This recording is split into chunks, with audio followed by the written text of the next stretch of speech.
You know, in MMA, some wins are just different. They're not just wins, they are total shutdowns. The kind of performance that leaves everybody, from fans to experts, asking one simple, kind of terrifying question.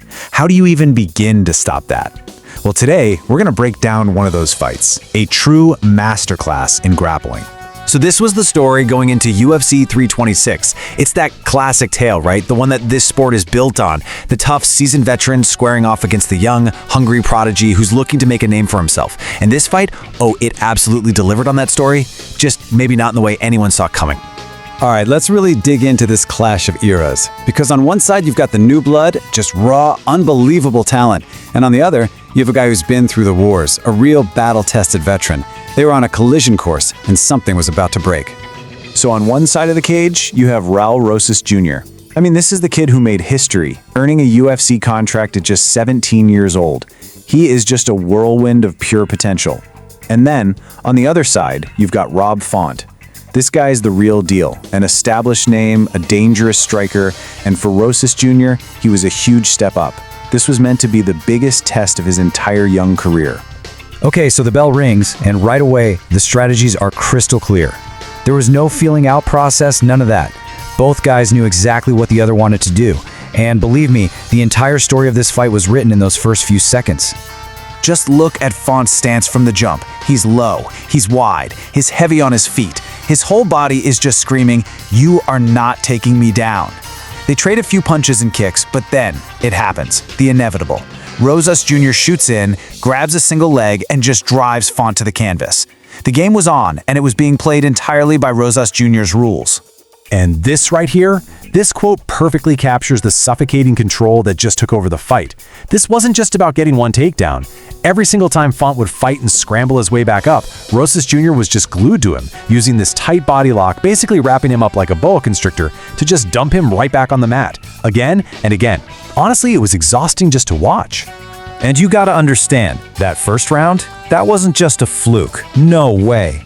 It was the start of a storm, a completely relentless, suffocating storm of grappling that never ever let up for a second. The pattern was locked in. Font's entire game plan was gone, totally neutralized, and now he was completely trapped in his opponent's world. That first round was just a little taste of the pressure cooker he was about to spend the next 10 minutes in. And this breaks down the cycle perfectly. I mean, think about the energy being wasted here. Font is using everything he has, every ounce of strength, just to get to his feet, only for Rosas Jr. to barely break a sweat, hold onto that body lock, and put him right back where he started. Over and over and over. It's a soul-crushing, physically draining loop of pure dominance. The next two rounds were just a brutal rinse and repeat. Boom, takedown in the first minute of the second round. Font actually gets a little glimmer of hope. He gets a quick reversal, but it doesn't matter. Rosas Jr. just out-scrambles him and ends up right back on top. Font gets desperate. He throws up a kimura, that's a twisting shoulder lock, but Rosas Jr. shrugs it off.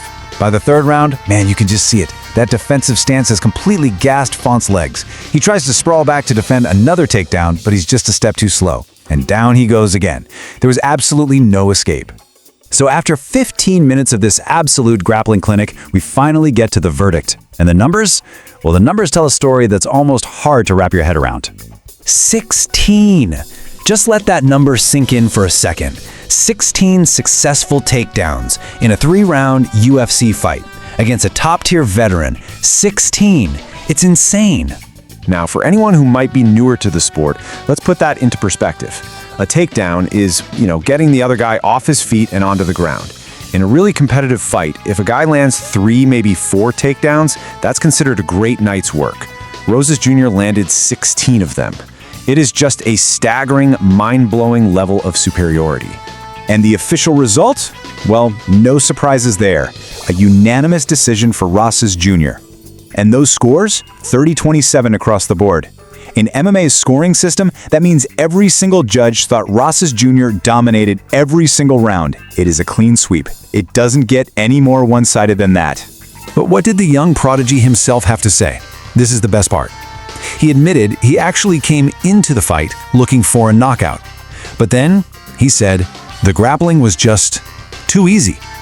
I mean, can you imagine being so dominant that your plan B, taking down a veteran over and over, feels like the path of least resistance. That says it all right there. So that leaves us with the million-dollar question.